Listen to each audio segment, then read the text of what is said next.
letter from the Gates Foundation is a huge clapback at the president and his policies. Bill and Melinda Gates released their annual letter this morning, and it contains a huge slam at Trump and his policies. Here are some excerpts, followed by my comments. For decades, the United States has been a leader in the fight against disease and poverty abroad. These efforts save lives. They also create U.S. jobs.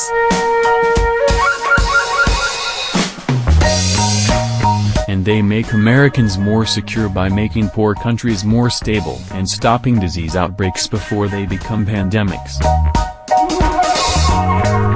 The world is not a safer place when more people are sick or hungry, but President Trump proposed severe cuts to foreign aid.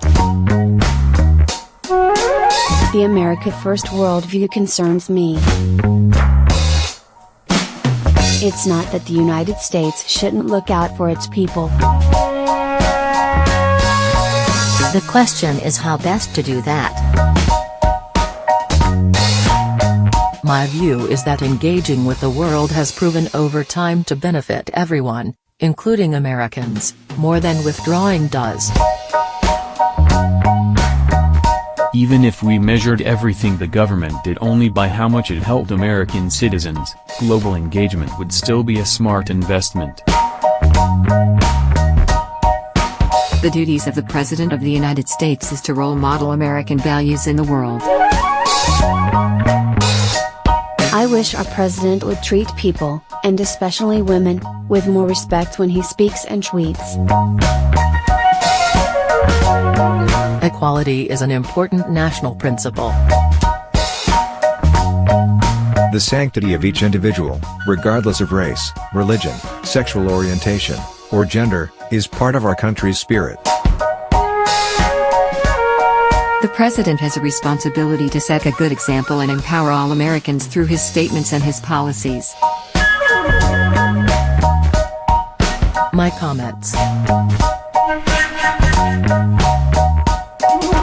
I've interviewed Gates once, and Trump twice, and have followed both of their careers quite closely.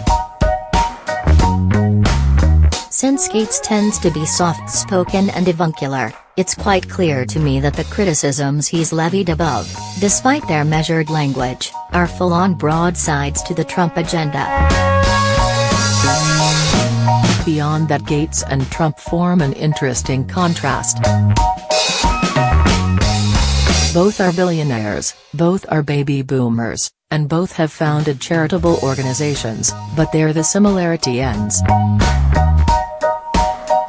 Gates is a self-made billionaire with a distinctively upper-middle-class background. He became rich through innovation. Trump, by contrast, inherited millions and became rich by carrying on his father's business. The Gates Foundation spends approximately $4.5 billion a year and by all accounts has had a huge positive impact on the world.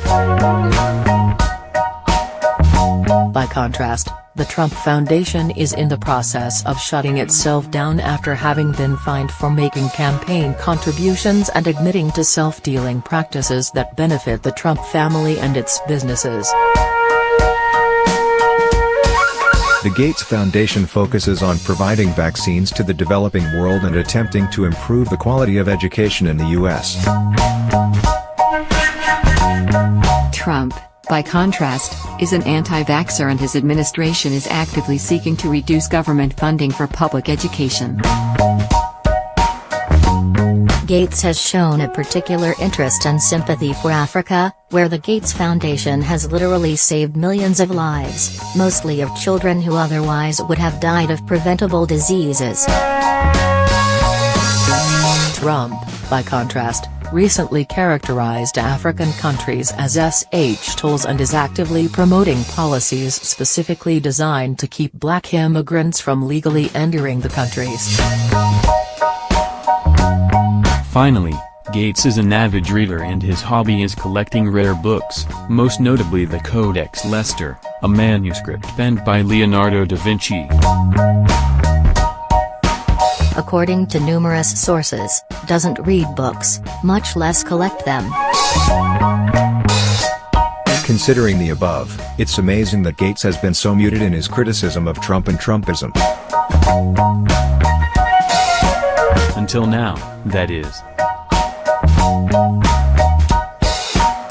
In any case, Gates and Trump represent two very different worldviews, one that's deeply encouraging to entrepreneurism and one that's deeply hostile.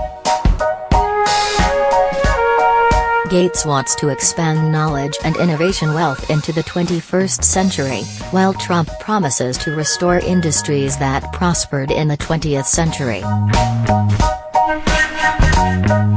American entrepreneurism has long been on the wane, and the Trump's tax policies, which push wealth higher up into the 1%, are only going to make the situation worse. Given the split between high-tech culture and Trump, I suspect it's only a matter of time before a bigger, better billionaire takes him down in an election.